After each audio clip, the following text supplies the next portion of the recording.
In today's video, I'm going to teach you how to record bank deposits from QuickBooks Payments in QuickBooks Desktop. If you use QuickBooks Payments to accept customer payments, it's important to record your deposits correctly so your books match what actually shows up in your bank account. This process helps keep your records clean, makes bank reconciliation easier, and ensures grouped customer payments are tracked accurately in QuickBooks Desktop. To get started, open QuickBooks Desktop and go to the banking menu at the top of the screen. From there, select Make Deposits.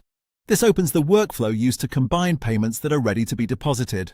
If the Payments to Deposit window appears, you'll see a list of customer payments that have already been received and are waiting to be grouped into a bank deposit. In that Payments to Deposit window, check the boxes for the customer payments you want to include in that day's deposit. Be sure to select only the payments that belong together based on the deposit that actually reached your bank.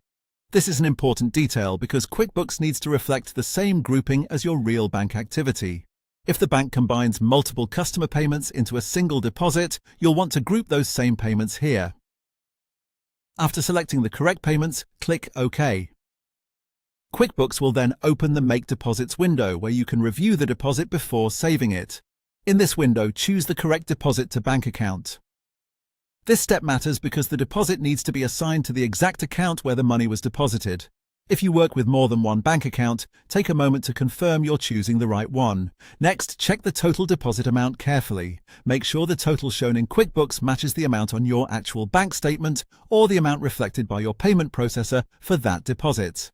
This quick review can help you catch mistakes before they affect your reconciliation later.